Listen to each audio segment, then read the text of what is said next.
Good evening and welcome to another Monday night conversation at the Georgetown Tea House.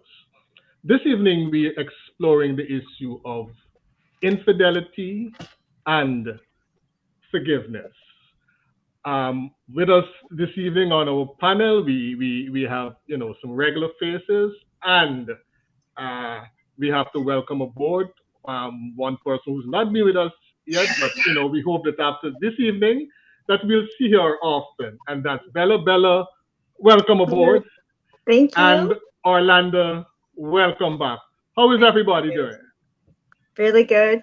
I am well, thank you. Okay, okay. Randy, anything you learned from last week's conversation? Anything that had you thinking, sitting and thinking, Randy? Not really, you know. I mean, like I said, most of the things that were said, I knew, and Mm-hmm. well, of course, I have my views, and Very Tyron and good. others would have had theirs.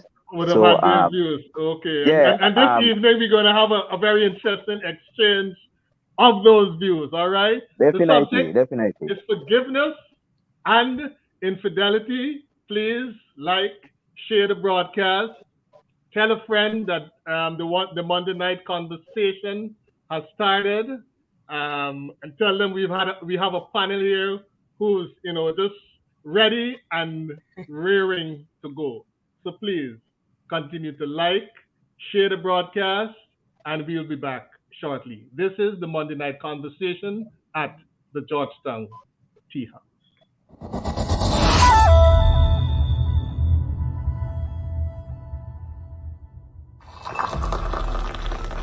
Examine any profound event in the Bible or in the history of Christianity, and one is sure to recognize the consistently pivotal role of conversational interactions.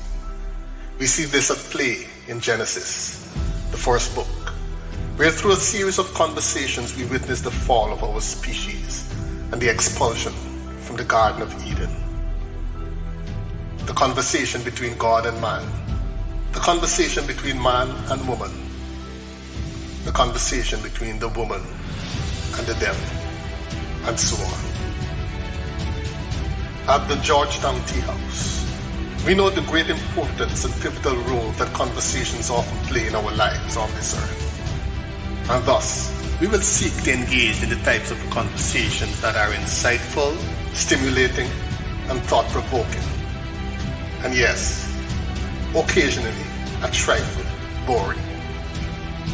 Our hope is that with each visit to the tea house, we can become better aware of who we are, of our relationship with God, and where we stand with each other and the rest of humankind. And yes, through it all, there will be music. For music, it had been written, is the food of love, and God is love. Join us every Monday evening on Facebook and YouTube Live for conversations at the Georgetown Tea House, a Gospel Side of Me production. Please, do bring along a cup of tea or a glass of your favorite juice.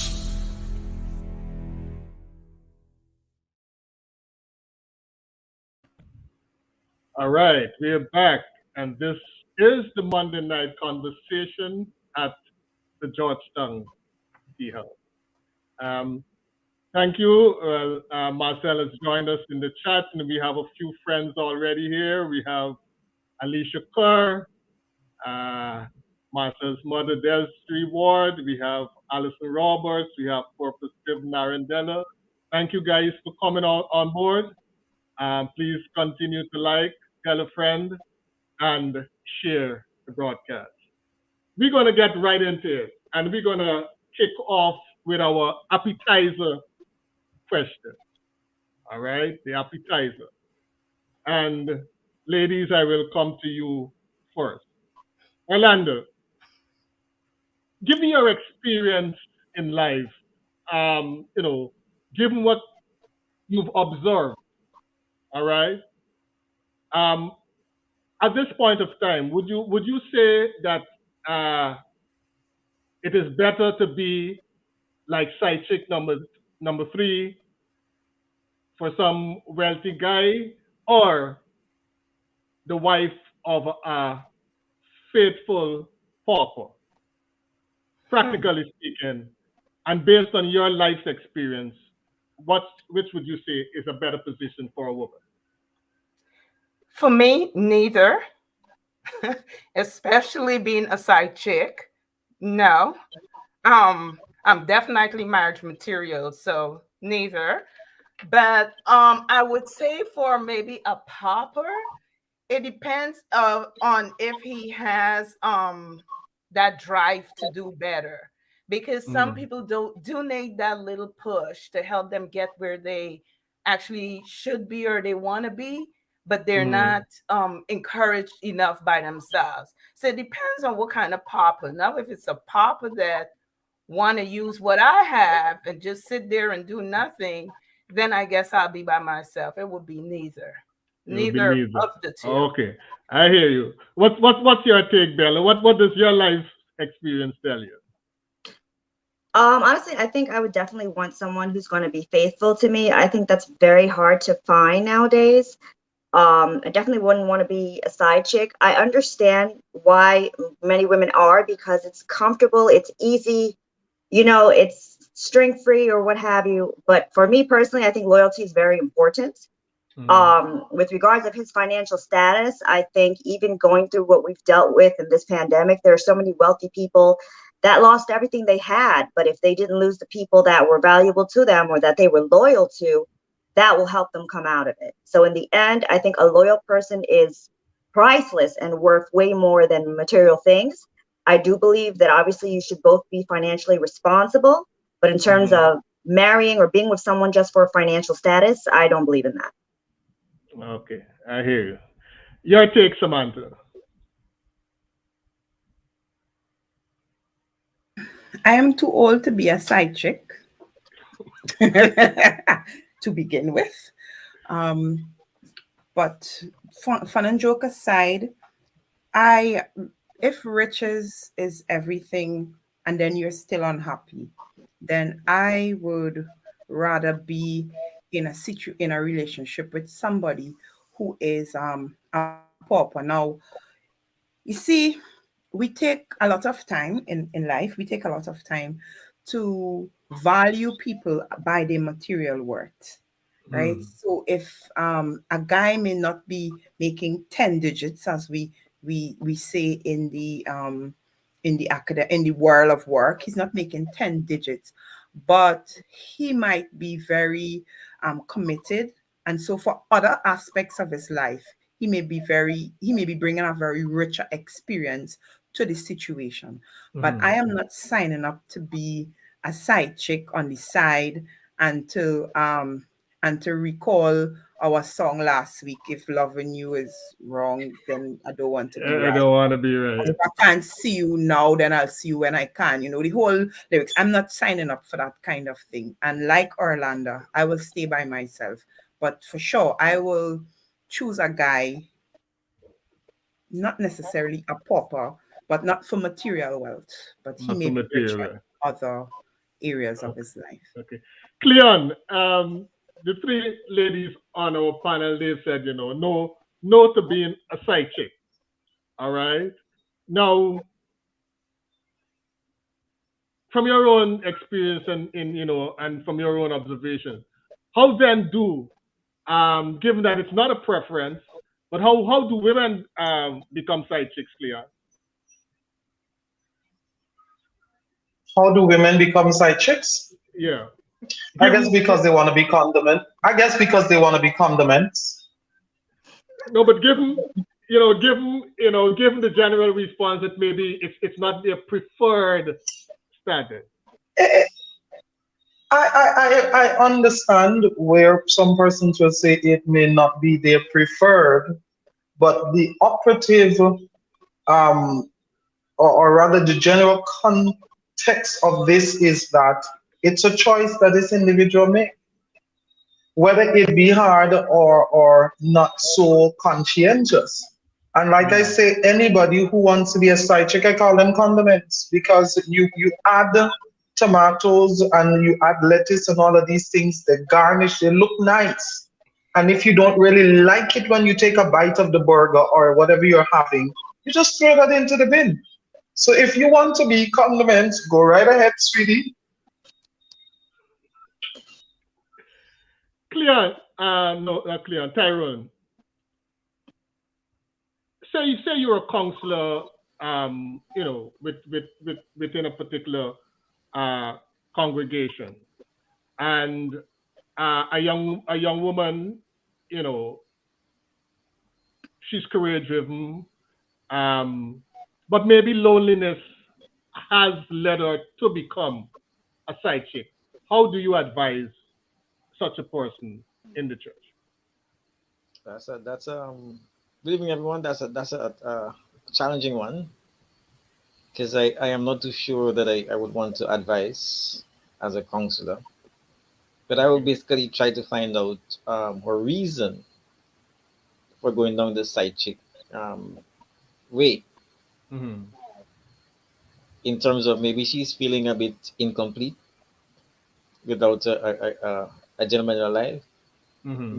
Maybe the pressures of church and the church older folks that will normally keep asking the young ladies whether they're going to get married. And I've Mm-hmm. learned lately that's a question you never ask a young lady because Mm-hmm. you have no idea what they're going through. So maybe that's not a pressure from the church.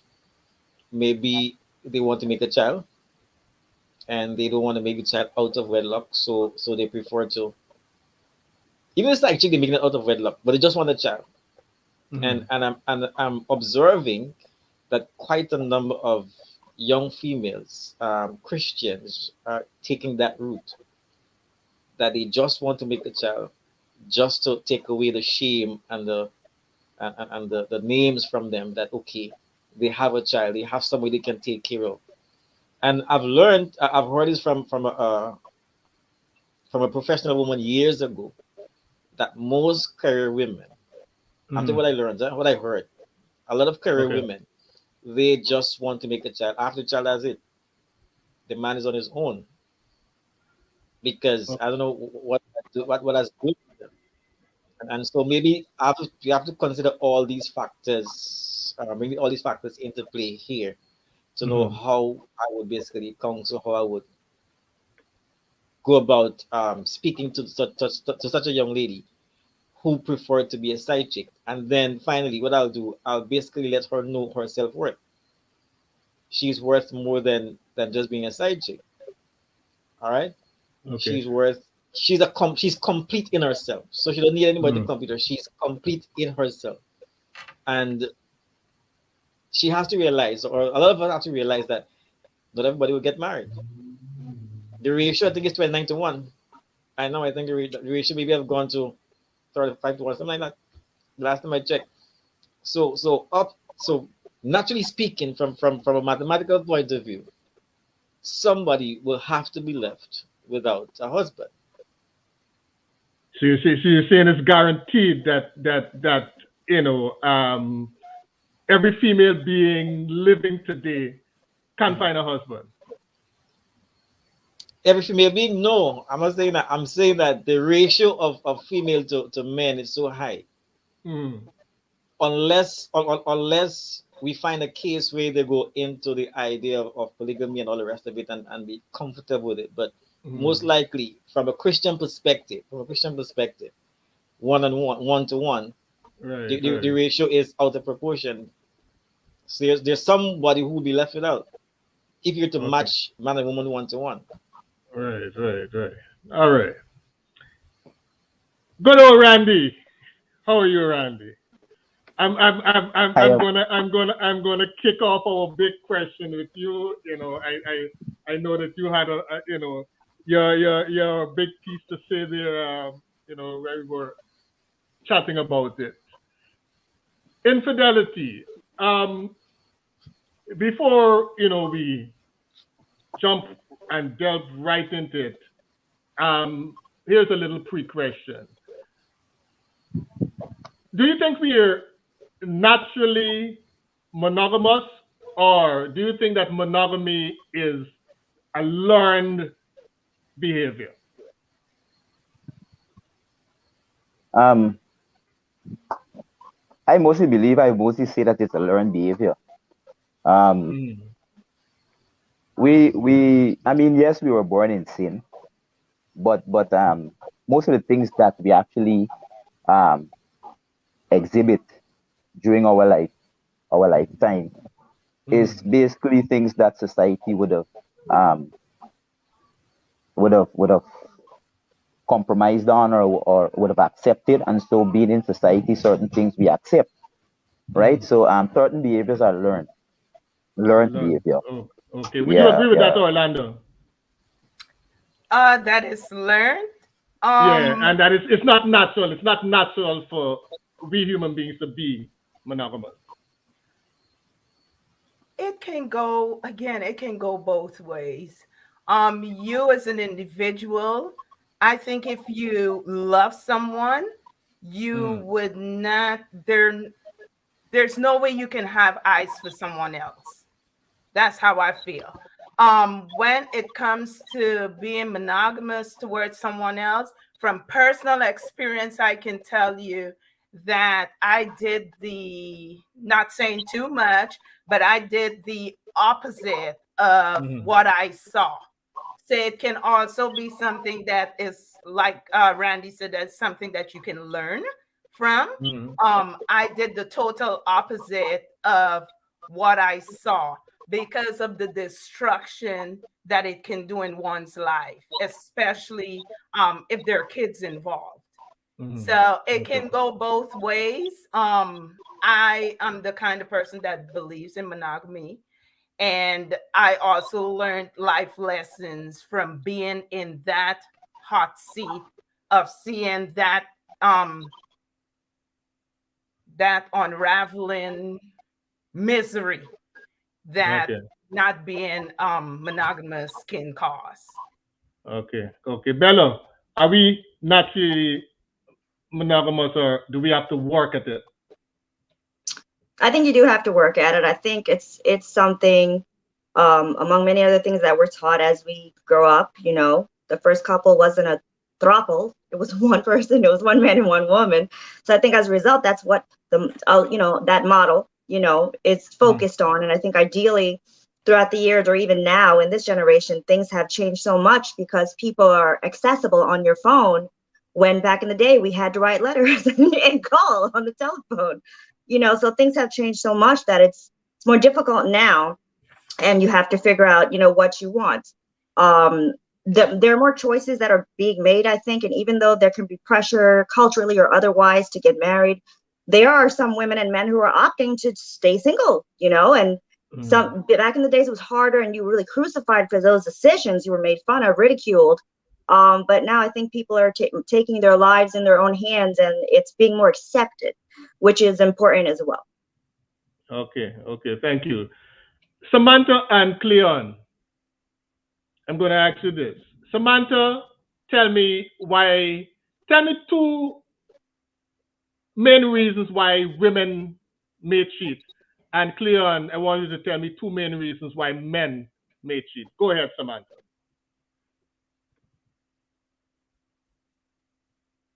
Um, Women cheat because of for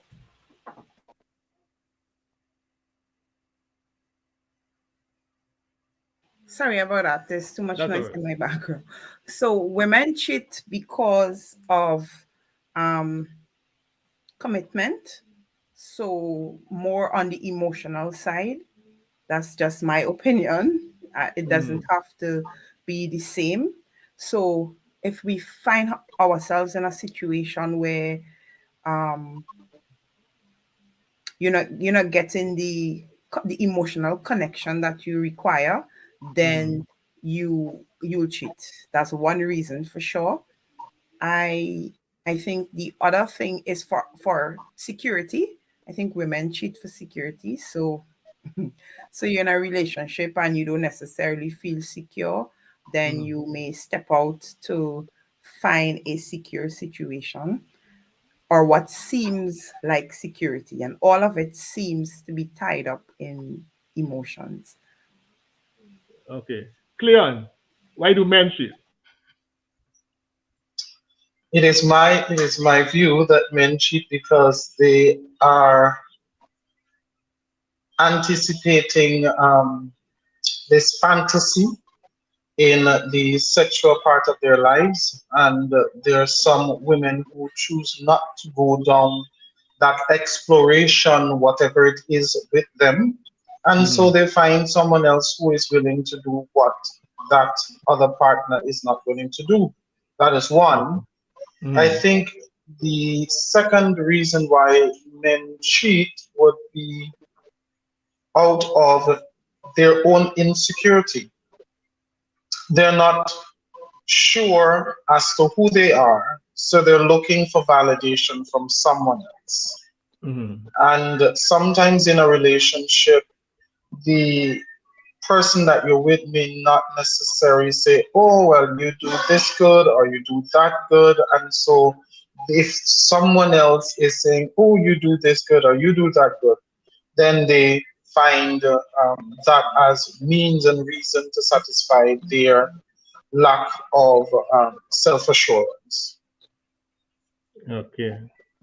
You And I'll watching? say, before you go to the Mm, break, just as Cleon says that because men cheat because of a lack of something that they find within themselves. I think as well that is a reason why women cheat as well, low self-esteem. And if you find yourselves in situation or in a relationship where your self-esteem is constantly being trampled upon, mm, and then you step out of that environment and the slightest inkling of someone bestowing some kind of worth upon you, the possibilities exist that you will cheat, especially if you couple that low self-esteem with dissatisfaction in a relationship and loneliness and probably insecurity in your relationship as well. okay. Orlando, do you want to add anything to the woman's perspective on why women cheat? Um, Insecurity is one of it that women cheat. I've heard from a couple of the ladies that I actually would have little counsel sessions with. Um, they don't want to be alone. They're Mm-hmm. scared of being alone. So if that partner that they have is kind of showing them as if there's no security there, they choose to find someone else that they can get it from. So they go out for different reasons. Money can be one of the biggest things that women cheat, just for Mm-hmm. that financial gain, for that stability. um yeah. Okay. All right. I'm going to turn to Randy, Tyrone, and Bella. And I'm going to ask a nonsense question. I call this a nonsense question. Now, I think we would genuinely agree that one of the things that really drives cheating, or that is behind cheating, or that is the outcome of cheating, is the whole act of sex or the pursuit of sexual desires. Now, and I think most of us would agree, notwithstanding the few painful experiences of some, that the act of sex is one of the most pleasurable physical things that we can do. Brother Tyrone, in simple words, why is sex so sweet? Why is sex so pleasurable? Whatever comes from God is sweet. Whatever, Good answer, Tyron. Good answer. God made it, whatever, so it got to be sweet. whatever comes from God, it gotta be sweet. God doesn't give us anything sour. Or and That's the first thing came to mind, Tyrone. exactly. And the other thing is, I heard of someone once, the pain of pleasure. Mm. And sometimes we fool ourselves to believe that cheating and having sex on the outside is pleasurable, but it's more painful. Mm. It has a lot more painful consequences than people are making it to be. It might just be pleasure for 5 minutes, 10 minutes, 25 minutes, 45 minutes, and after that, what? You have to live with the pain of guilt. That's if you have a conscience. And then you have to live with the person that finds out, the partner that finds out now, they have to live in a lot of pain. So there is more pain in pleasure than we're thinking about. But in the context of marriage, sex is extremely sweet. Okay. Fulfillment that because God made it that way. And I mean, God is just a master. God is just a boss to create a man and a woman with a reproductive organ, with a genital and so on, to create such sensation. I mean, only God could have done that. All That right. can, that can be So evolution. Evolution can right. bring that. Um, So we accept that it is pleasurable, and as Brother Tyrone said, God don't mhm. make nothing sour. God make it sweet. But Randy, could could God have given us something that is that pleasurable again to only enjoy with one person in our life? I mean, God is all knowing. His wisdom is way beyond what we can imagine. And whatever God would have um, outlined for the Mm-hmm. human race, I believe it was for the best of humanity, right? Mm-hmm. But when we're talking about sex in and cheating, I believe it's more relevant or it's more with the men because as the theorists would say that men behind every man's mind is sex. They will do Mm-hmm. everything. They will move heaven and earth to get sex. A man would marry a woman, you know what I mean? Do everything possible, and sex is what really behind his mind. That's what they say. You know what I Mm-hmm. mean? So you will find men, but when we talk about men cheating and why men cheat, to me it's just it's two things. One, wickedness and lawlessness. You understand? That's one, wickedness and lawlessness. Because I'm telling you, like we talk about certain behaviors I learned. If all my life, I mean, coming up in school and when I turn a young man and so on, I know about multiple women and all of these things and running around the place and all these things. When I get married, I think it's something I can just turn off the switch just like that. Unless I'm really, my mind is really there. You understand me? Right, right. To being in a marriage relationship and understanding that this woman is it for me, Mm-hmm. right? I'm accustomed to multiple women. So sometimes that old self sometimes arise, what I mean, and Satan presents opportunities like that because that's one of your weakness, and men wickedly fall prey to it, and lawlessness, like I said, you know what I mean, and some men just do it for numbers and all of these things, a macho thing, and those persons are Mm-hmm. not ready yet for marriage. You know what I mean? You're mentally, and Mm-hmm. and secondly, basically, I believe a lack. You know, they're lacking something. In the relationship, whether um from the wife, somebody outside may tend to present and whatever. So, I mean, if a man is really satisfied at home, trust me, ain't going nowhere. And I'll often say to women in the whole, look, if you get a man, when he left the house, his belly must be 90% full and he back 90% empty. Trust me, you don't get no problem. He coming home. You understand what I'm saying? He's coming home. So I mean, but basically, if there's a lack, and sometimes we can there are some women who can really drive a man up the wall. Mm. You know what I'm saying? And some men tends to retreat. I can't come out to this Okay. house because I can't come out to this house is because of I can't put up with this woman and then I run into the next girl who gonna make me nice and rub my head and ease and want to give me a listening ear and a vent and Mm. stuff happens. You know what I'm saying? Okay. So Right. Right. yeah, that's my piece on it. So Okay. but I mean But going back to the Bella, question, let me bring yeah, in Bella go here. ahead.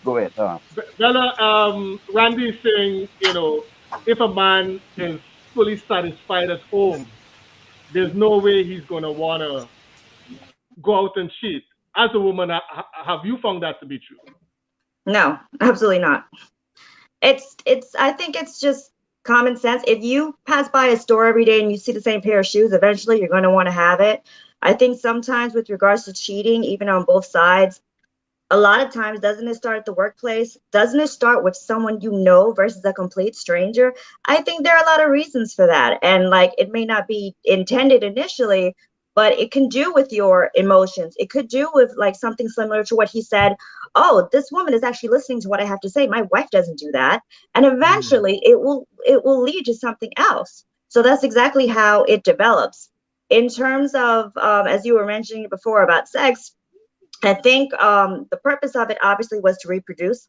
So if it was painful, if it didn't feel good, I don't think this earth would be as full as it is now. So I think that was the reason for that as well. But yes, that's what I think. Okay. Okay. Thank you. Um, Cleon, I know I've had you a little quiet so far.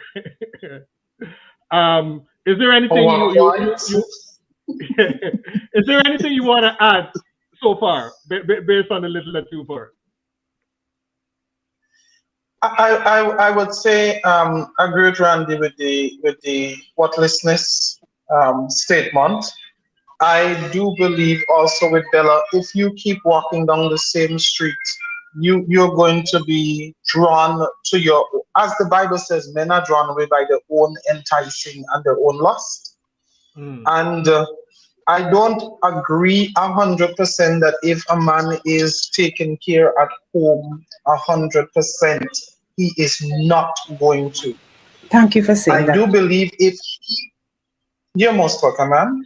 I do believe that if he is satisfied in himself, because I don't believe I need to be secured um, because someone acknowledges me in a relationship or they give me these things that I believe is warranted in terms of flinging them around in the bedroom or whatever it is people do in their own married life, and Mm. I'm not getting that, that means I need to go somewhere else. You have to remember that the commitment that you made to the individual is in the good and in the bad time. And sometimes she running you up the wall is part of your bad experience in the good or the Mm. bad as you made with your vow. So it is not, and I think a lot of people have not come to realize that the choices is not to be blamed on someone else when you already know what is expected of you. Look at the garden experience again. They were Mm. told what not to do. Before Mm. you got married, you were told what not to do. Then why you want to go and do something else and want to blame it on the woman or blame it on the man? Because it is your own enticing lust. It is something that you would have sat down for a while and you cook it up in your mind and you say, you know what?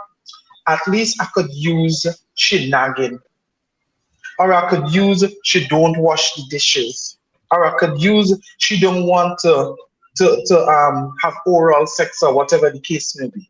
Men find all sort of thing. They will have, both male and female will have an excuse before they decide to go and do what they want to do. So I do believe it comes back to us having value for ourselves and having value, added value for that other person. Let me just Okay. Say something.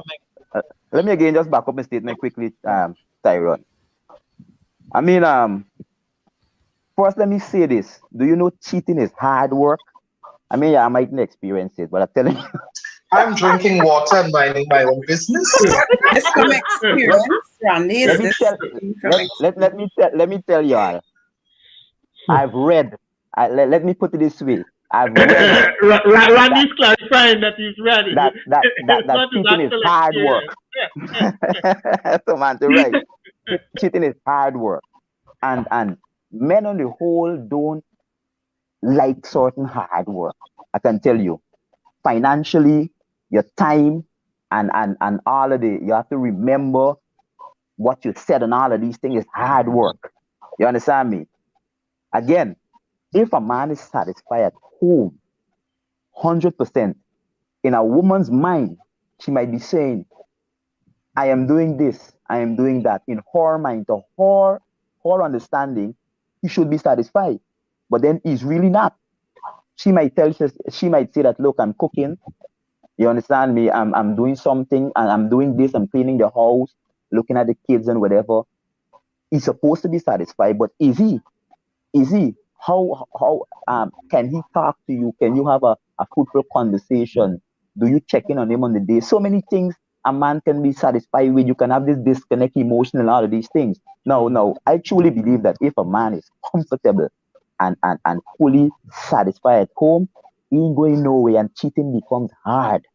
No, the spin off of that, where the ladies are saying, yes, sometimes a man can really be satisfied at home to an extent that we can consider he should be satisfied, and so on. The thing is, that's where the worthless and wicked part comes in. And that's what I'm saying. Yes, there are some men who are comfortable, have beautiful families, and all of these things, but yet they allow the weak side of them to just for a fling, just for a fling, and in that respect, it's just about sex, because in the end of it, they're just going back home, and that for me is wickedness and worthlessness. But really being satisfied at home, emotionally, physically, in every way, trust me, a man ain't going nowhere. Trust me, I can tell you at this age, so you know what I mean. A guy ain't going nowhere. It's hard work. I can barely remember certain things and keep up with them two little children this much as I keep up with all them lines and all them things. And I tell you this couple days. Come on, man. All right, Um, Orlando, I just, as a woman, Why? Orlando, I was, as a woman who would have, you I know, was just something. done your best at times to keep a good house, be attentive, you know, to the other person, what would you say to Randy? As a woman who would have given yourself. Um, People cheat because they want to cheat.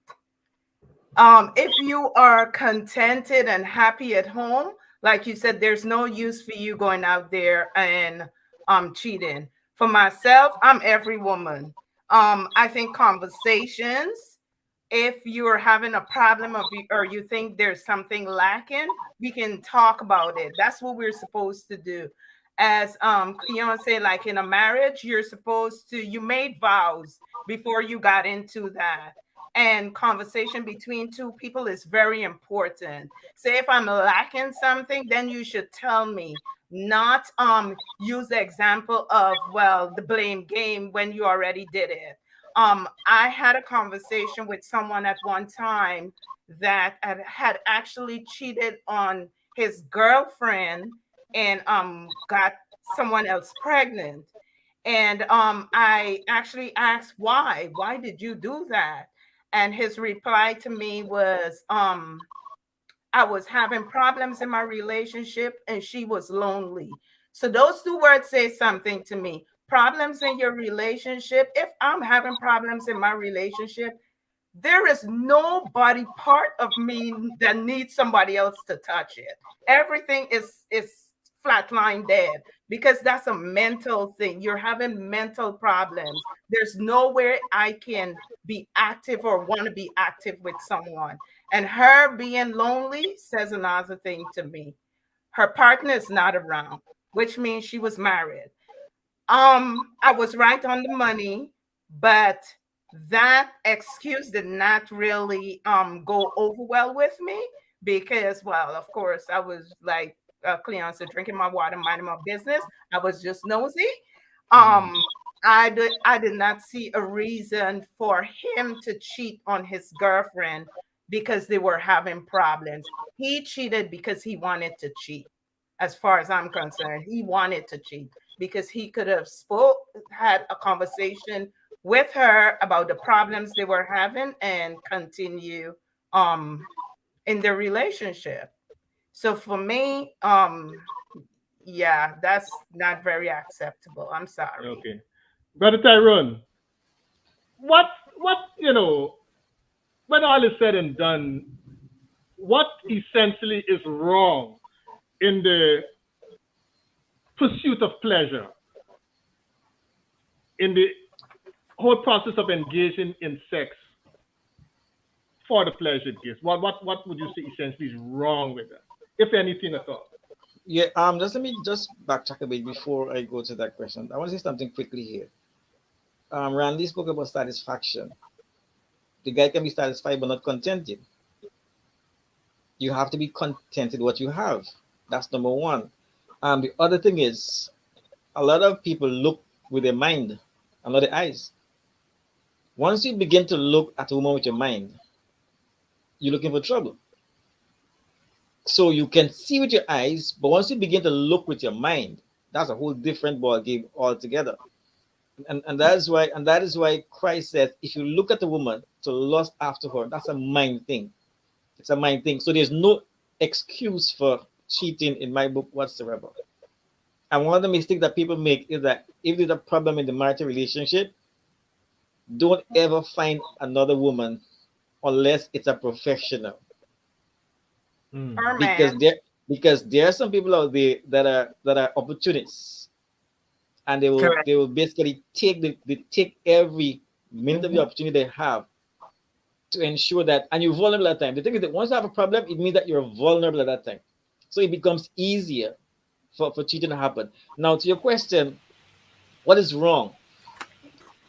I always say this, whether it is between married people, whether it is fornication, adultery, or same sex, whatever it is, I believe God has given us the desire for sexual pleasure. However, how we go about satisfying the desire is where the problem is. And Mm. if we seek to satisfy that desire outside of the context for which God has given it, then that is where the sin, that's where it becomes wrong. Mm. So every sexual activity is to satisfy a sexual need, a sexual desire. God gave that to us. So having the desire, it's not wrong in itself. Mm. But how we decide to satisfy that desire is where the error lies. Okay. How we decide? All right. Before I go forward on that part, there's a little part of our conversation last last week. Samantha, um,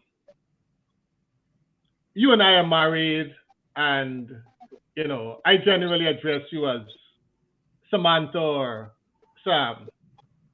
And one day you hear me, I pick up the phone and I call Bella and I say, what's up, hon? You know, how you doing there, heart and thing. Um, is there something wrong in a man addressing his wife by her first name and a female friend in a very endearing manner? And would you get suspicious? Um, that for me, that's a yes no question. My response is yes no. Um, if I need to be careful how I tread this one. Now, is it that this individual that he is calling, if he can bestow so much of endearment on that person, it's one of those things that will raise a red flag for me. I will ask a question.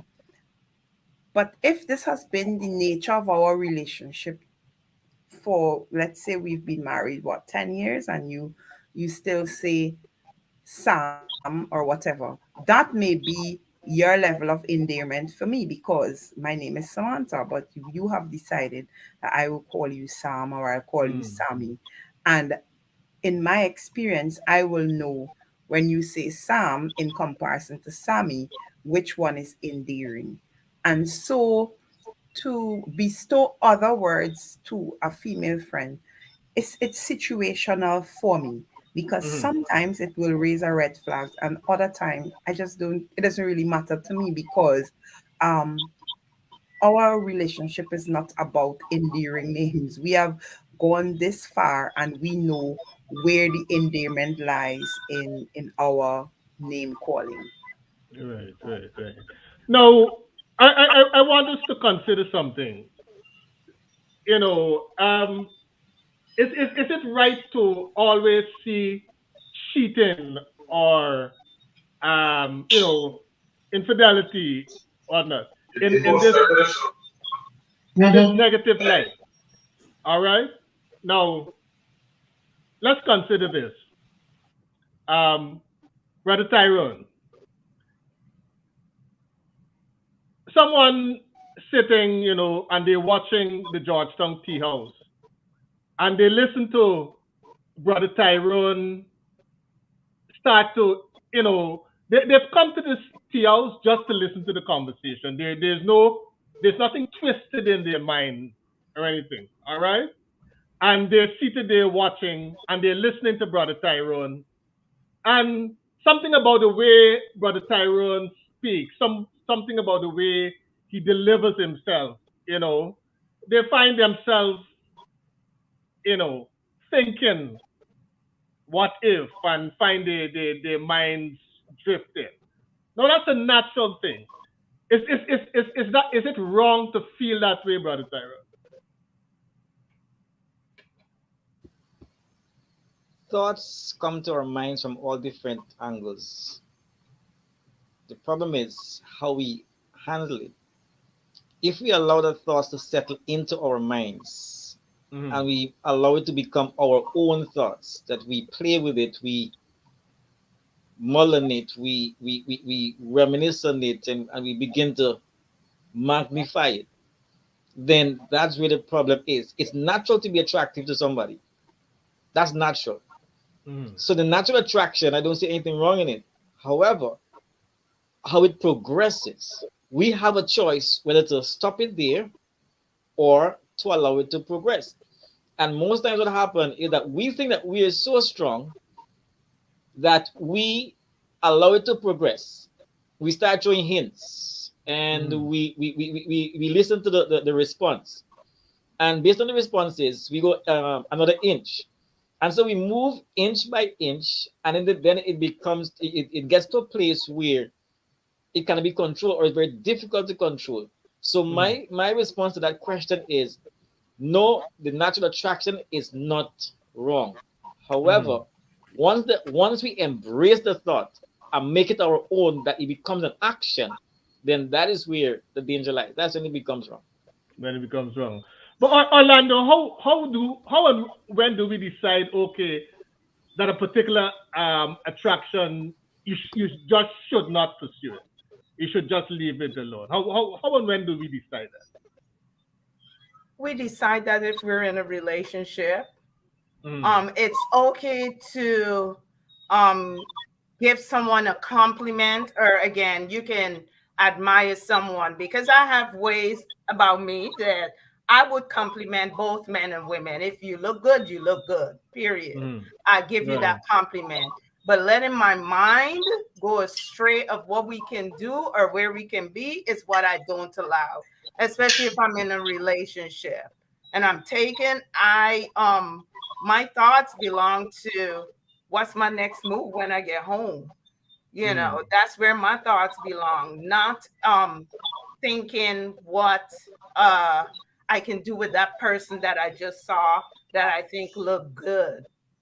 And that's going, if you're thinking like how deeper thoughts than that, then there's a problem. That means it's gonna go further. It's gonna go Mm. sexual. It's gonna go, I need to talk to this person. I need more out of them.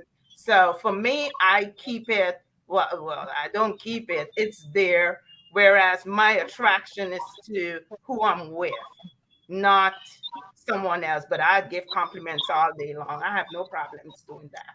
I love doing that. Right. So, Randy, what do you do when you're standing next to a young lady and you find your mind going a few knots a second? What do you do when you find yourself being naturally attracted to someone? Do you always just flee? What's the process Um, First of all, there's a common saying that you can look at the menu, but you don't have to eat. You understand? Mhm. there? Like Orlando, I admire good-looking women. I mean, and I give compliment where compliments are due. Yep. You understand me? But it's not because and like I said, people are attracted to people for various reasons. You know, intellectually, Yep. women draw me like that. Boldness, like how Samantha is bold and clear spoken.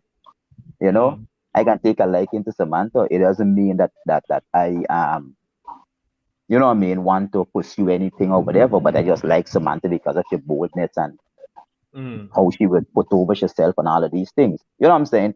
Um, how I deal with it.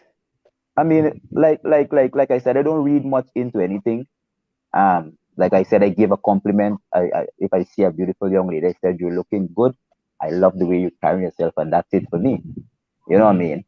Um, I really don't read much into things because like they have some women when you give them those compliments, Mm. um, they gone all up there for for you sometimes for me, and those are the kind of women I don't really pay attention to. When the little when you know you're beautiful and you have a good body and all of these things and you think that you're the best thing since sliced bread and and and you acting in a certain way, those are the kind of women I don't really give attention to We're not Mm. because all like that.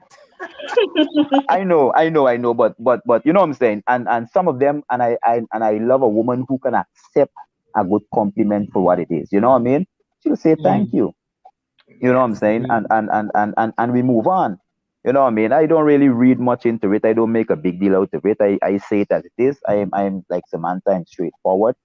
I call it as I Mm. see it, and that's it for me. You're looking good. You're looking good. You're smelling good. You're smelling good. That's it for me. Yes. I move on. Right. Interesting. Um, but tell me this, because what I seem to be getting, there seems to be a clear consensus on, amongst the panel, um, in terms of what is right and wrong, how we should approach, you know, the whole issue of pleasure, etc. But is it that everybody on the panel is saying you were never in that situation, in that environment, in that setting where you just found yourself, I mean, you didn't plan it. You just found yourself being drawn to someone else. All right? Whether it was just purely the conversation. All right? I mean, I think you all know the power of a good conversation. Um, whether it be just how the person was dressed and standing at that time. Um, is it necessarily, and okay, my question is, do you guys all think that the world would benefit, that the world would be a better place if all of us would have, say, paused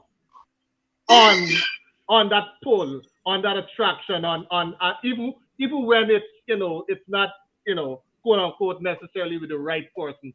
Would the world have been a better place, Cleon, if we all just, don't cheat? Absolutely. How so? Abs- Absolutely. I can't use all the other expletives at this time, but absolutely, because it would have caused less drama. It would have caused less hurt to both generations. Like some people are still upset that the grandmother or the grandfather have children outside, and all of these things. Mm, These things may be for a moment, like pleasure is for a moment, but then you think about the long-term effects that it has on persons. mm, If you keep your crutch to yourself and the other person keep their crutch to themselves, the world will be a better place. You keep your penis, she keep her vagina, the world is gonna be a better place. You stick your penis in her vagina in your house, the world is gonna be a absolutely freaking better place. But let people who decide that they just want to stick their piggy all over the place, as they say in Trinidad, then we will have too many pigs. And nobody wants to be considered a pig. Even though pork is nice as a meat. mm, Sorry for those who are Adventists and don't like pork. But nobody wants to be called a pig because pigs are ruthless. And that's how sometimes we as humans want to behave, sticking mm, ourselves all over the place. And when people call us pigs, we don't like it. But I think if people stick to the understanding and work out their relationship with the individual, because I think the big word, which is communication, is lacking most of the times, that brings this downfall within relationships. I mm, cannot know what is not satisfying you if you, who are the male or female, do not communicate and say, here, this is what I want, this is what makes me happy, this is what I need. And if you say mm, that to the individual and they are not willing to give you that, it still does not give you an opportunity or give you license to say, well, I'm not getting it, so I'll go get it somewhere else. No, You know, no, it don't work. yeah. I mean, if I can quickly interject. I mean, listening to the whole conversation, I think if you're in a serious relationship and you have respect for your relationship, mm. um, cheating becomes difficult. For me, I Randy, have let me stop you I there. Randy, let me stop for you there. me, It should no, no, never no, ever go to the place of a serious relationship.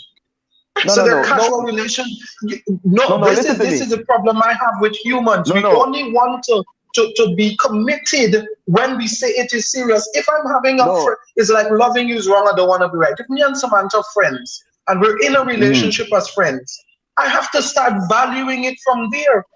I All can't right, wait all right, until it gets quote unquote all serious right, then to decide that I'm not going to cheat on Samantha in our friendship. all right. Listen to me. Ah, Listen to me. I'm a continue, my young friend. man. I'm a young man. I'm single. I'm looking for the right person. I'm not gonna That say don't give since you I no run really. That don't give you no reason. since I run into Samantha. Remember, I'm talking to people. I'm trying to get to know. You know what I mean? I'm trying to find Mm, your most suitable match. It doesn't mean that because I'm talking to Samantha, it means I've decided that look, I'm gonna marry this girl. It doesn't mean that this relationship also would work out. You understand me? But I am talking to her. I am weighing my mm, options. I'm also keeping my eyes open because I'm trying to find the right person. But once you get into a relationship, I decide, look, that Samantha and I, we have lots in common. Samantha is somebody I can see me spending the rest of my life with, and I decided that look, I'm going to pursue this. Then I have to safeguard the parameters of that relationship because I'm now in a sort of a committed relationship that I've made choices. Moreover, if I become married, right? Moreover, if I become married, then it's even worse, right? Or the way in which I protect that, it is even more vigorous, right? So the point is I'm saying is that once I can get to that point that I decide that look, this is the person I want to spend my life with, mm. or I am now married and this is my wife, and I respect my relationship, I think letting another woman in would be really difficult for me. Um, Okay. and I All can right. tell you Let, this, let, me- let me I pause you there. I want to ask Mhm. I want to ask Tyrone something with regard to your point. So Tyrone, what happens in Randy's case, and I'm going to use his scenario where, he's married, he's happy, but then he meets somebody like Samantha, and Samantha is bold, and Samantha talks in a way that he likes the woman, he likes how assertive she is and all of that. All right, and he finds that they actually really do get along well, and from all appearances, he his life could actually be better with Samantha. What does brother Randy do in such an instance? And in such an instance, if he is sure that his life will be better with Samantha, is it wrong for him to move on from his wife? It is wrong to break people's hearts without a cause. No, You but don't play. You it's don't not play. it's not without a cause. You don't play people's heart. Mm. You don't play people's heart, and whether or not Samantha satisfies this aspect of what Randy is looking for, the mere fact that he has a commitment to his wife, Mm-hmm. that should tell him if he doesn't get this from his wife, there are a number of things that he can do to get her to that point. The same point as Samantha. He can maybe enroll her in a course or something, ask her to do some studies, but he can do stuff to No, but get. let me stop you there, Tyrone. Mhm, I mean, we have to admit, personality mhm. is not something you can easily and readily duplicate, right? There's some people Yeah. who are Mhm, introverted, some people are extroverted. mhm, There's some people who can easily speak to the other sex. mhm. Some people can't. So like I mean, you would admit that there's no ready formula for changing somebody's natural personality, their natural persona. There are enough literature around that one can read. For example, if Samantha listens more than his wife. Mm-hmm. I just read a book, How to Listen So People Talk, and that book is a very powerful book. It can actually teach you how to listen. So if his wife doesn't listen the way Samantha listens, that book can be of help. So yes, personality is not easily framed and trained, but with Mm-hmm. practice, these things can happen. And, But and that's what I'm saying. Tyrone, you got to admit that Um, sometimes, okay, um, there's some women you could pitch like 20 recipe books to them. You could bring your grandmother who had a sweet hand to teach them how to cook, and they can't cook to save their life, Tyrone. All right. So I if the man left the woman um, because she can't cook, let no me, no matter how no many no yeah, courses, Randy, Tyra, let me what say should we this. do then? Randy, before you speak, Mhm. I'm going biblical now. Mm, The reason why Moses asked the Israelites to give their wife right bill of divorce is for that same mm, reason that you're talking about there. If they can't wash, they can't cook, instead of just throwing them aside and all these little things, you know what Christ says? When Christ came, Christ changed that totally, Christ says, because of the hardness of your heart, Moses said to you, write your wife a bill of divorce. So mm. for Randy to go down the line of, because my wife can't cook and Samantha can cook, I'm going to leave my wife. It says that something is wrong with his mind. His heart is wicked. It's as Very simple as that. wicked. His heart is Um, wicked. yeah, Because as we, because the thing is, because the thing is, you marry this woman knowing all these things here. You marry the person knowing that. So what happens now because somebody else comes around Okay. and all the rest of it? Good point, um, Tyrone. You say just now, Randy. You said that you married, you married a person knowing these things, but like as often happens in a lot of Christian marriages, people don't really know much about each other before they get married. All right. So how do we address it then? Right? Because a lot of times they would not, if it's a typical Christian marriage, they would not have lived together prior to being married and all Mm. that. So there's a lot about each other that they really and truly don't know, that they would Well, only find out and but Nancy, discover we're speaking of. after the I think marriage. we're speaking outside of two things. We're speaking Mm, outside of love and understanding. Love and understanding. mm, Now, there's a part of love that we don't really talk about. Love is patient. Love is long suffering. It means, therefore, that if we are not patient enough, and if we basically, so okay, let me put this way: why is it that the man can't cook? If the wife can, why the guy cannot cook? If the wife cannot cook, then you cook. It's a partnership. So Exactly.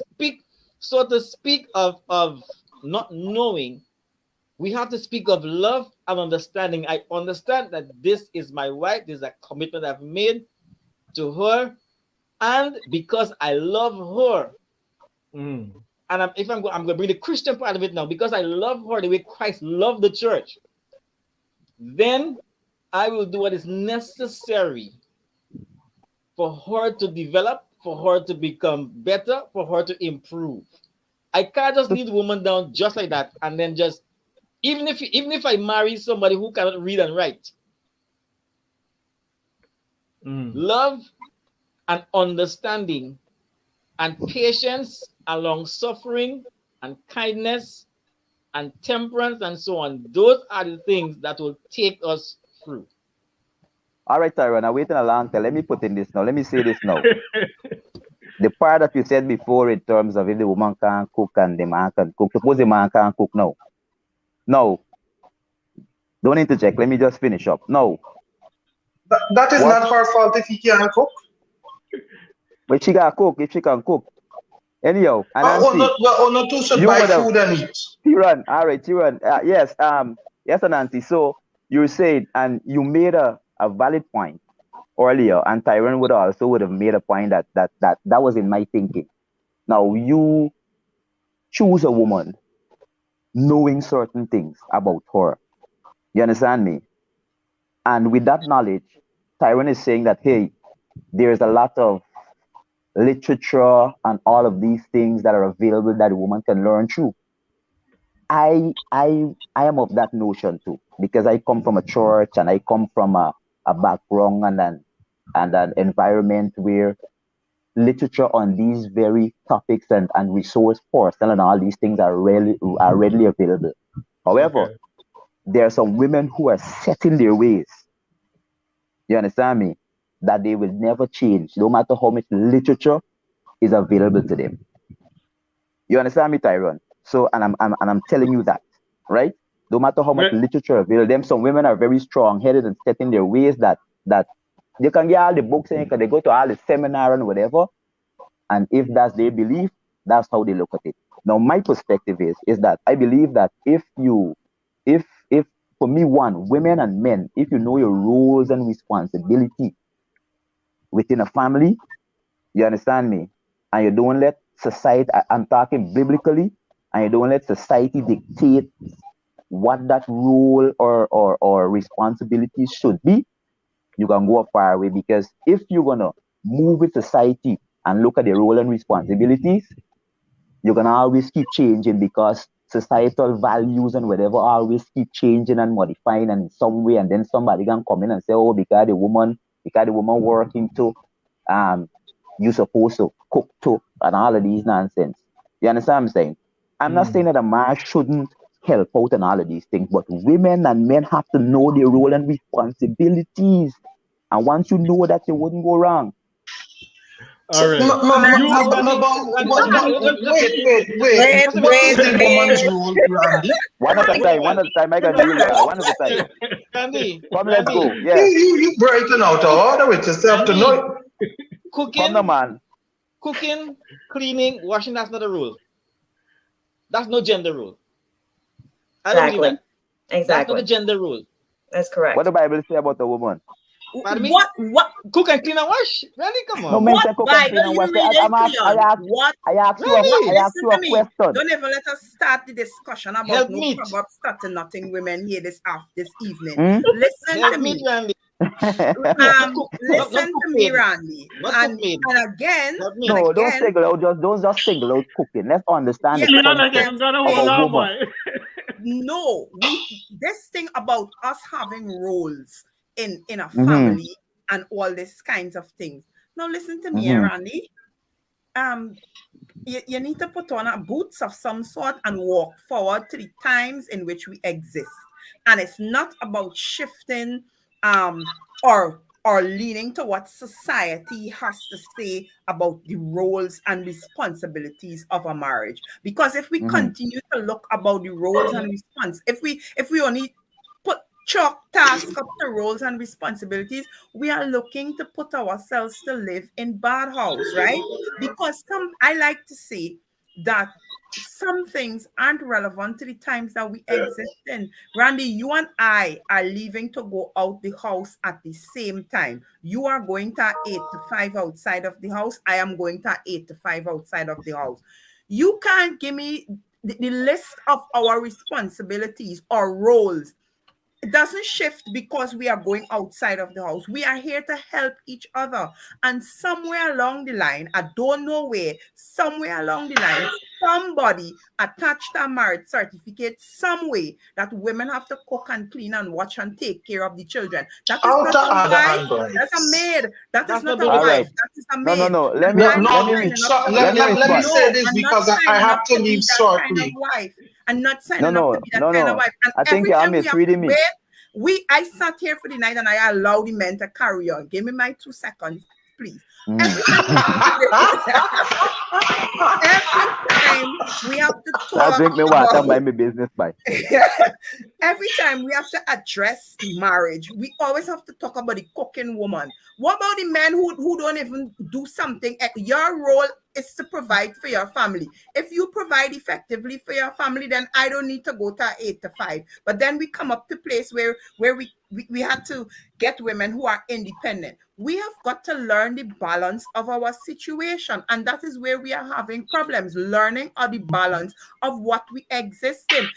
If life was meant to be painted in black in a number 4 brush, then it would be boring. So what is happening over in Cleon house does not necessarily apply to your house, and it does not apply to my house. Therefore, don't tell me what society is saying. Can we please establish the confines of our home so that we could be happy individuals in our home? Stop looking over in the neighbor green grass because it might be plastic.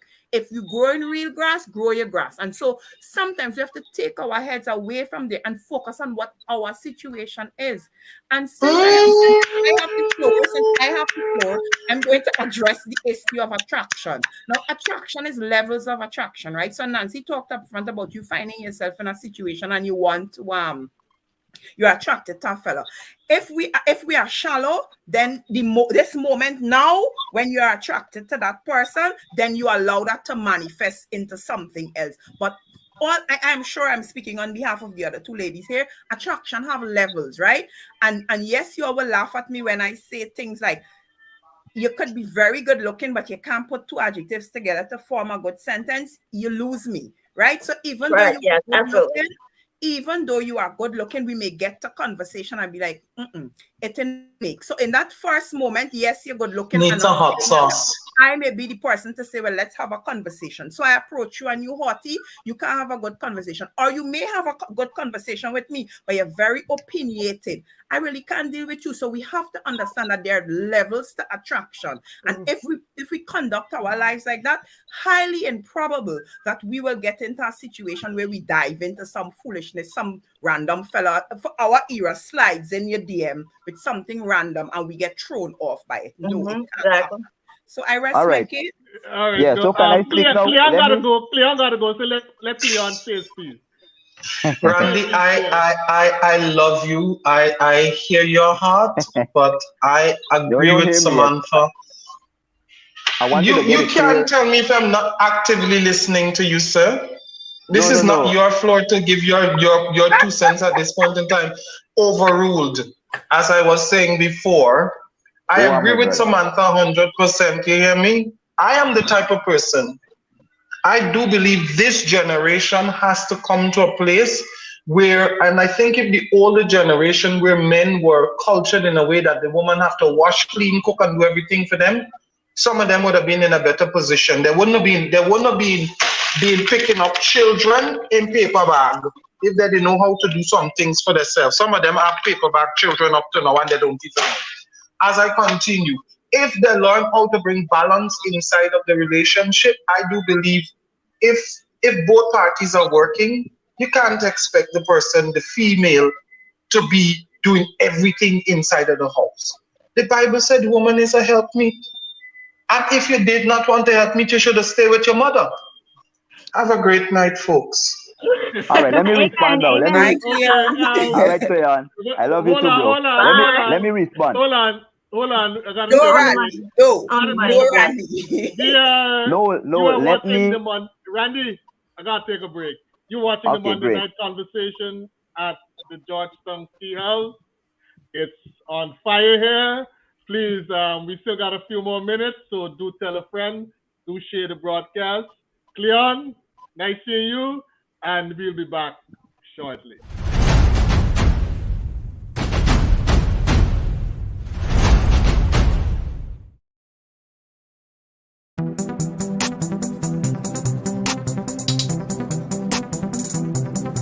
He is the Lion of the tribe of Judah and the Lord of the Sabbath, the Lord of the Sabbath. Look up and see a place where God is King, a place where love abounds and righteousness prevails. A place where you and I and all the world can share in His love, in His joy. I see a place above that faith has taken me, a place so filled with light that even the blind could see. Look up with me and see that place where God is King, and we will sing praises to His name. Give Him praise, 'cause He's the Lion of the tribe of Judah. Give Him praise, He's the bread of life.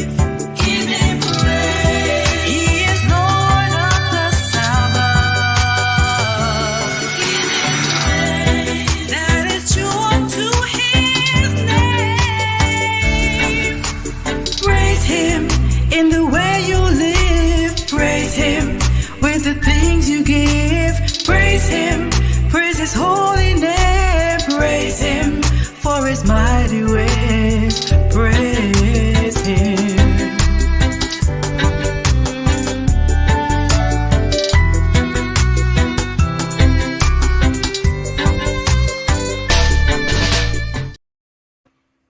All right, we're back. You're on to the Monday night conversation at the Georgetown Tea House. Randy, I'm gonna let you say your piece, and when you're done, we're gonna go to the issue of forgiveness, and we're All gonna right. ask the question: should you forgive and stay, or should you forgive and disappear Go. or go? All right, Randy, great. Yes, say your piece. yes. 2 minutes. Let me quickly clarify what I was saying, Samantha and everybody else, and who's listening out there. Don't get me wrong. I am saying when I talk about biblically, when the Bible talks about the woman being the home dresser and the nurturer of the home, and the men being the provider and protector. You understand what I'm saying? In my mind, that's how I look at it. That's my role and responsibility to provide and protect for my family, and my family.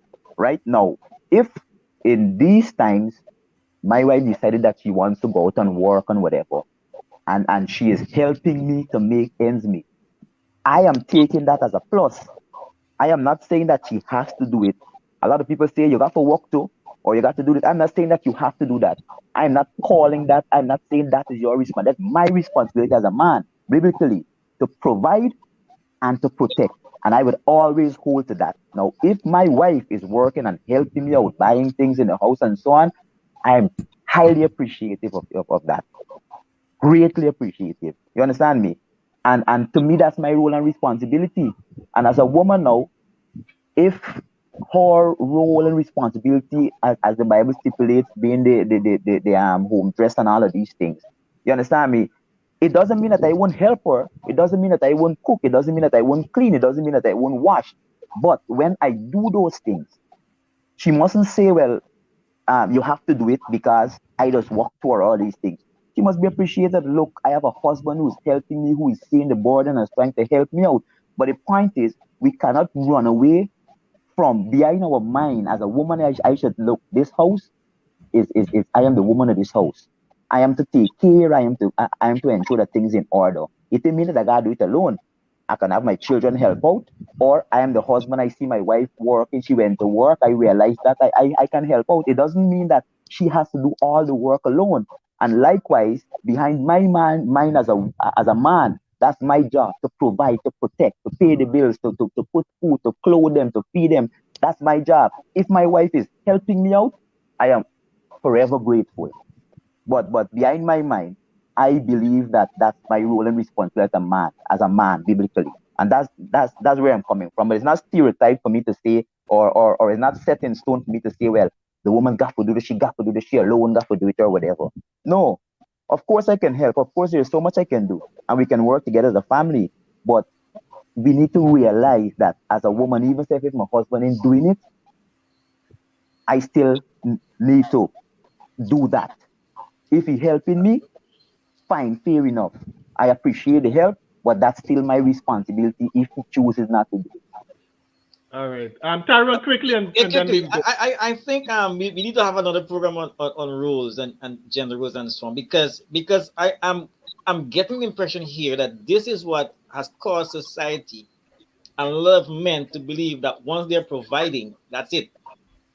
Mhm. And I've seen a lot of families where men say, I provide for the family, I bring in money and so on.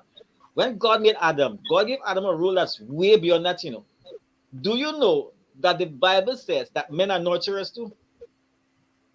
Not only women. Men are nurturers. I want to just think about it for a moment. Think about Adam taking care of a garden and how much tenderness was required. How much nurturing was required. So Adam also was prepared, what was created with the ability to nurture. So when Adam now, when the husband nurtures the wife, not provide, not bringing money and put the home and then that's it. Nurture the wife in terms of her emotions or needs and so on. And the wife now nurtures the children. In effect, the husband is also nurturing all the children.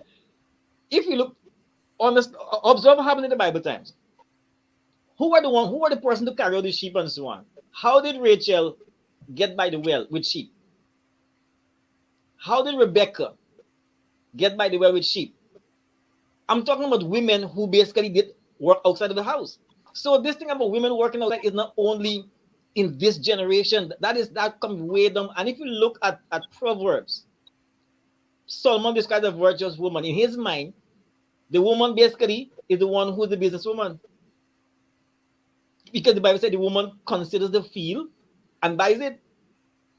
So the woman, in terms of role, I don't see housework as gender roles. I can cook just like a woman in any way. I can clean more than a woman do. In any way, I can wash. Those are not gender roles for my. Those are not gender roles. Those are things that you just do as human beings for to keep the place clean, sanitize, and to live healthy. The roles they have to do with nurturing and caring. The husband caring for the wife, nurturing the wife. If we are to love our wives as Christ loved the church, Christ nurtures the church. Christ doesn't just provide and just leave us there. Christ nurtured the church. So it's a whole lot of stuff we have to discuss here. Maybe another program, we might have get another program to get that done. Yeah, we really need to, because I think you're just jumping around the point, see Tyrone. No, he Silent is mate. not. Anyhow, He is the not thing about it trying. also, the thing about it, when you're talking about what Adam had to do, he was in a perfect garden. No, God gave him a role. He was not in a perfect garden. God gave him a role, All Randy. He was right. in a perfect garden. Yeah, he had a role, but he was in a perfect garden. All right, we're going to look at the roles, like Tyrone suggested at another instance. Let's get to the issue of forgiveness. Um, Bello, how do you forgive a cheating partner? And do you forgive and stay, or do you forgive and move on? That was a really interesting question. I literally had to look up the meaning of forgiveness. And as far as what I read, it's about not having any feelings of resentment toward that person and not having any desire for vengeance. So in that respect, yes, I believe you can definitely forgive a person. You have an option to stay or to go. I mean, it's easily anyone can say, okay, this person cheated on you. You should definitely just automatically, dump him. It could be for various reasons that it happened. I'm not excusing it in any way, but there's a lot of different things that are involved in a relationship, like Samantha was saying, in your home, that has nothing to do with someone else's home. So you really have to address that. And like some others were mentioning with regards to the communication, that's where you can decide whether you want this person still involved in your life. Many people may stay with a person because of financial reasons. If I'm not working and I have 3 kids, I may stay in the relationship. It's not an excuse, but there are various, things that are at play as well. But in terms of I think your structure, your relationship structure, those are things that you have to address, and then you can decide what you want to do with that.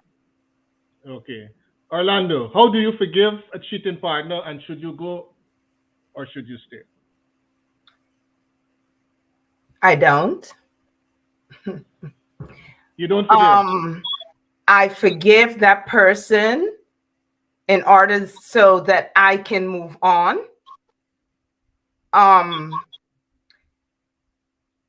I think the act of having sex, or should I say making love, that is something that is sacred between 2 people.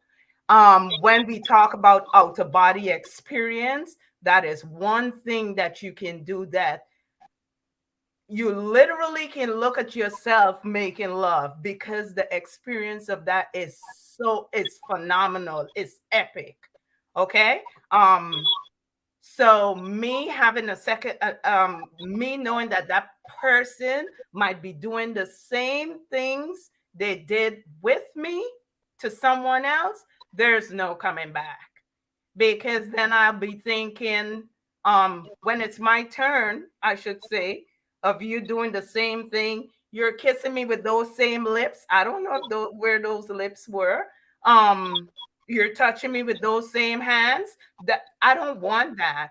I think the just the whole thing of making love with someone, and they say that you exchange souls when you're making love, because it's so sacred. It's such a togetherness. Yeah, there's no I'm leaving. I'm leaving. Um there was a point whereas you could have made plans, we could have spoke about it through communication. You chose not to. You chose to go out there and cheat with that person. So I think you should keep going, and I provide. Maybe I'm talking from a standpoint of where I am in my life right now and where I was before, of becoming the woman I am today. Uh yeah. Okay. Samantha, what's your take?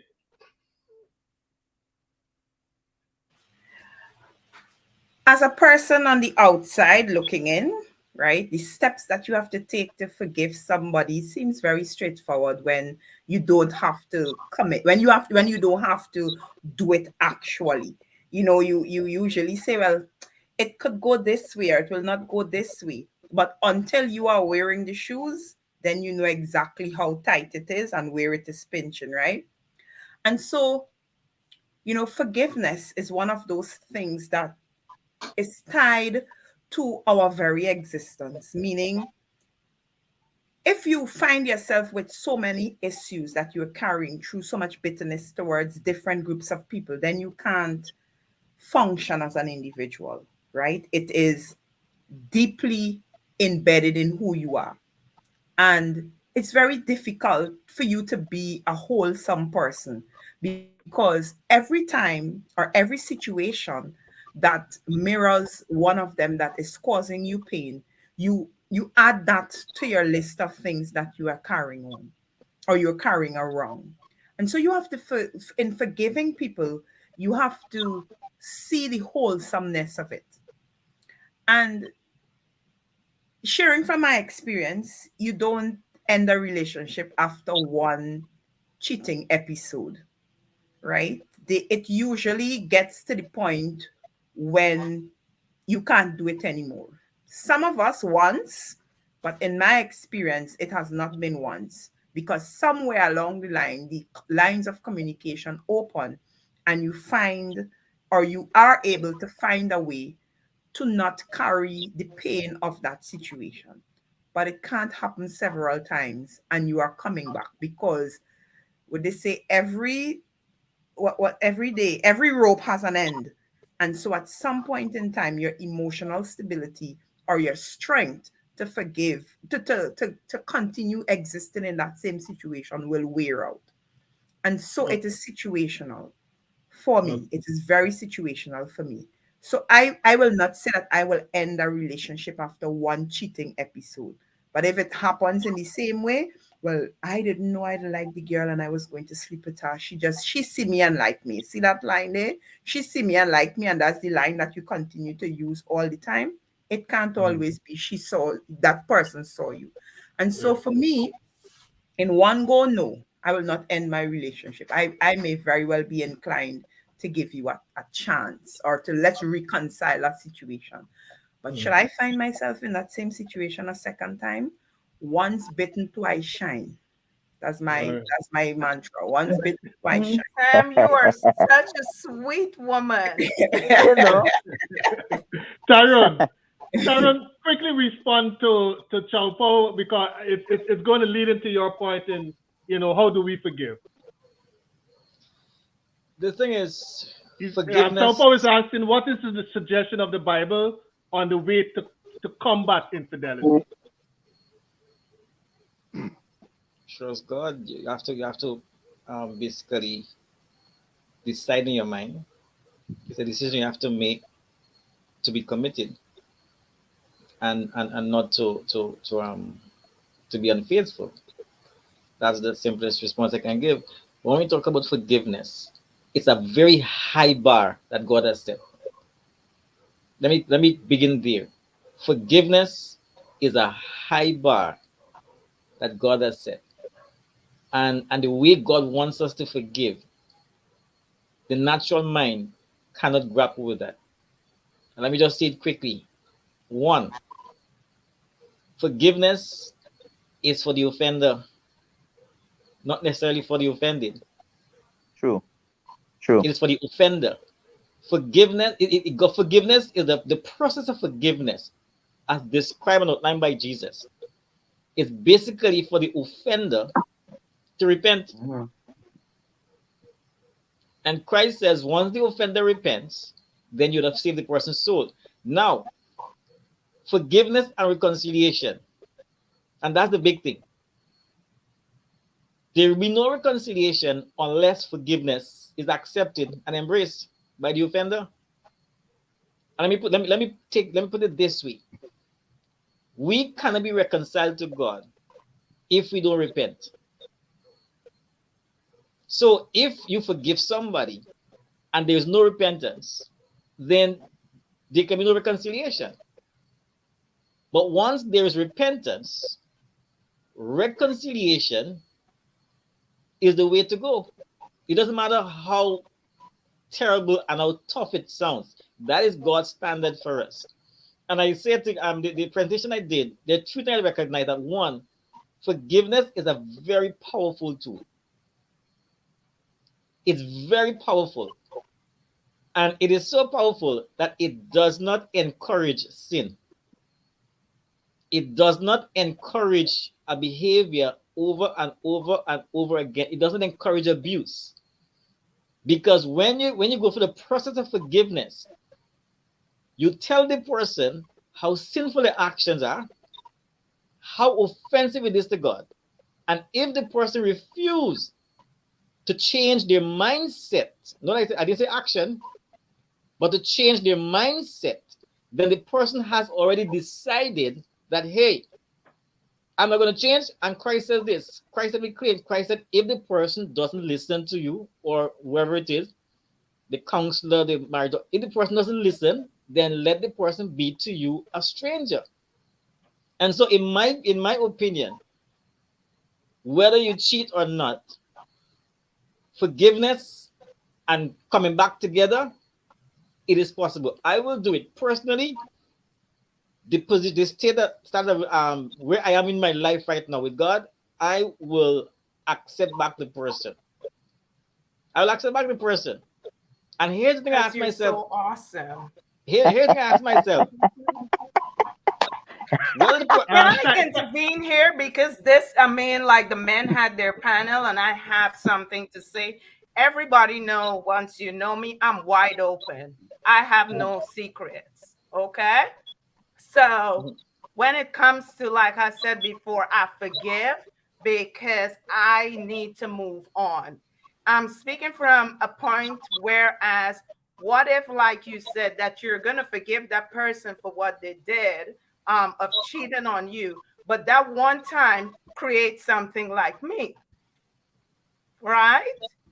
So where do you forgive there where you take that person back? Because I am a product of that. As I said before, the level of forgiveness. One second. Okay, go ahead. So the pain that it causes, not just of the two families, but that child themselves. Whereas you find, you do have family members from the either person, well, I would say from mostly maybe the male side, that would not accept you because he was already taken when this little infidelity happened and produced this. So you find those little cousins and family members have nothing to do with you, don't want to talk to you, don't want to deal with you, period. Where is the forgiveness in that? That a wife or a girlfriend can give towards that person when you create another being and it totally disturbs lives, like it destroys lives going through everything. Where is the forgiveness in that as a woman or a man? Where is that forgiveness? Listen to me. If I can say now, Tyrone, I said it last. I've said it last week, and I say it again. 40 years, 40 children. You cheat on me. That's it, bro. Period. That's it, bro. Let me tell you something. I ain't finished yet. No, I ain't finished yet. I understand what you're saying. Forgiveness. Anyway, go ahead. Forgiveness. Yeah. Sorry. I would have looked at forgiveness, yes, during the week to some extent, and I understand what you're saying. It is so deep and so high, and you would have said it just now. We can't wrap we head around it. Yes, but I'm saying I can't live. My wife cheats on me, and I know. That's it, bro. Give me blow, but don't let me know. You understand what I'm saying? You're not kissing me with those same lips. I ain't walking wrong though. The man got to live for Mars, and I ain't seeing all of them side of ITation. I know, but I can forgive you. Like I said, I love you enough to let you go. I forgive you, but I can't live with it. I can't live with it. You got to go, bro.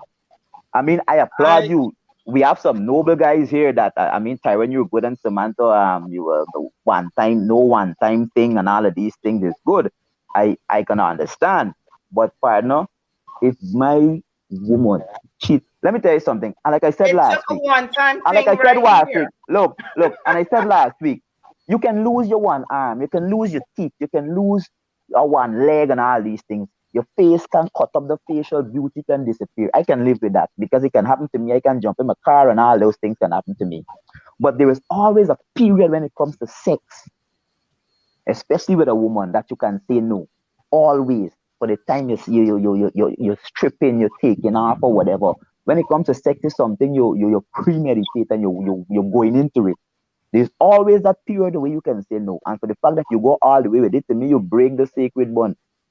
You understand me? And you got to go, bro. I want to ask a question, and I want to, this is why I understand. I understand it's not easy. It's painful. That's why I said it's something natural mind cannot do on its own.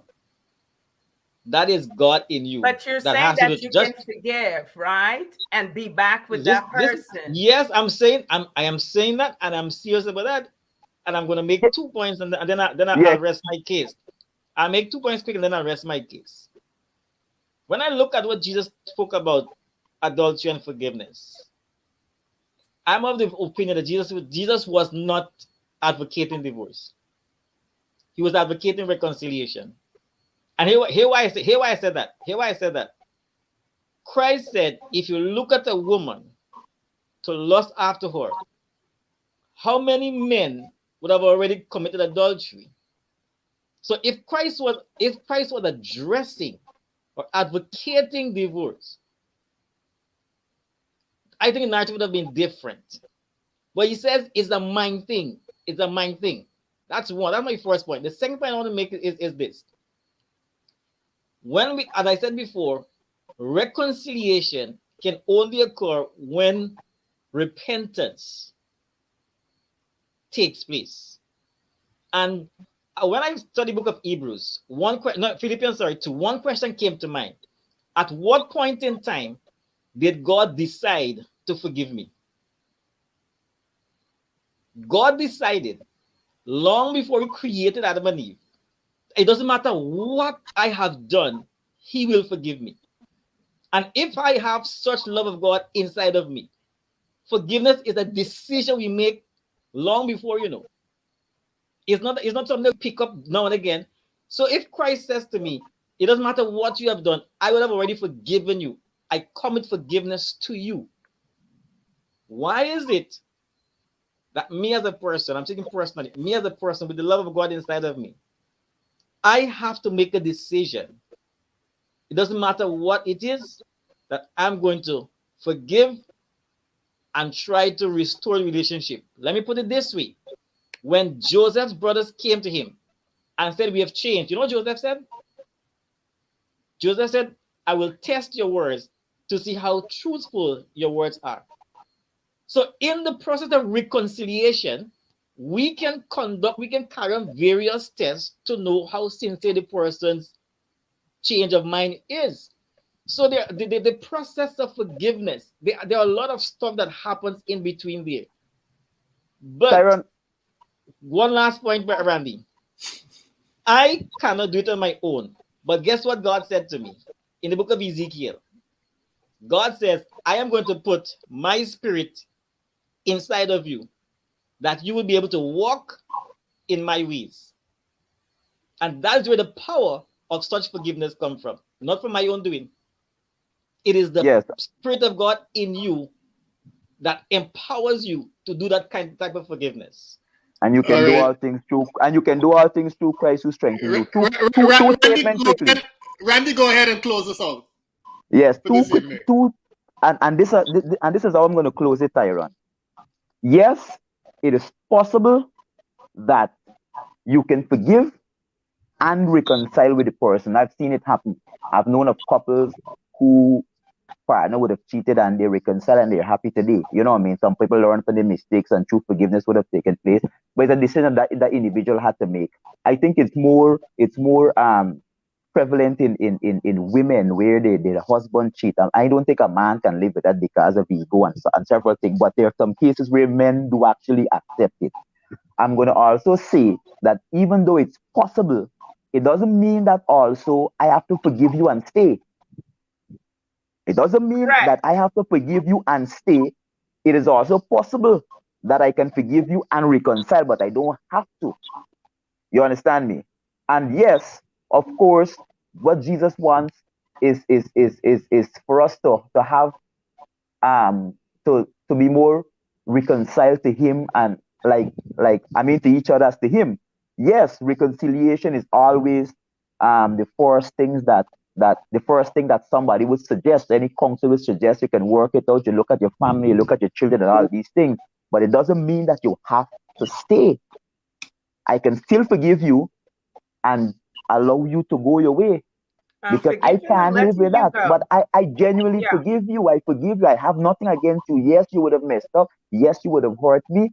I mean, I've dealt with that, but I can't continue this relationship with you. At all. All right, okay, we close with two different views there. Tyrone on one hand is speaking about the merits of forgiveness, and Randy is saying yes, he can forgive, but he can't stay. All right. So on that note, we're going to conclude tonight's discussion, and definitely we're going to find a way to continue this, because there's still some points out there very open. So definitely we're going to be continuing this discussion. Thanks a lot to the panel. You guys were great tonight.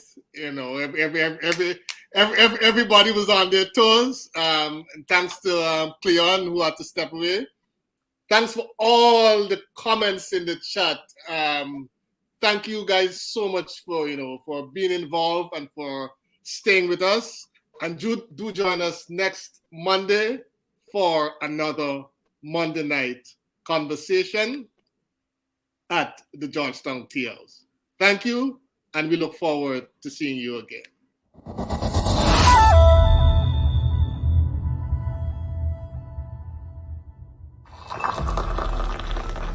Examine any profound event in the Bible or in the history of Christianity, and one is sure to recognize the consistently pivotal role of conversational interactions.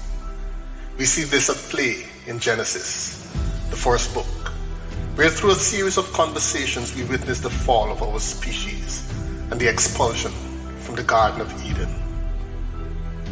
The conversation between God and man, the conversation between man and woman, the conversation between the woman and the devil, and so on. At the Georgetown Tea House, we know the great importance and pivotal role that conversations often play in our lives on this earth. And thus, we will seek to engage in the types of conversations that are insightful, stimulating, and thought-provoking.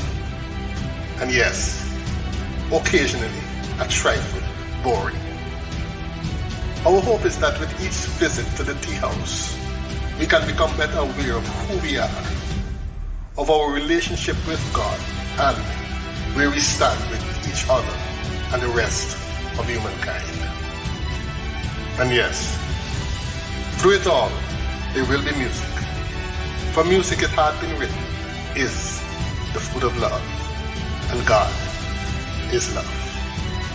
Join us every Monday evening on Facebook and YouTube Live for conversations at the Georgetown Tea House.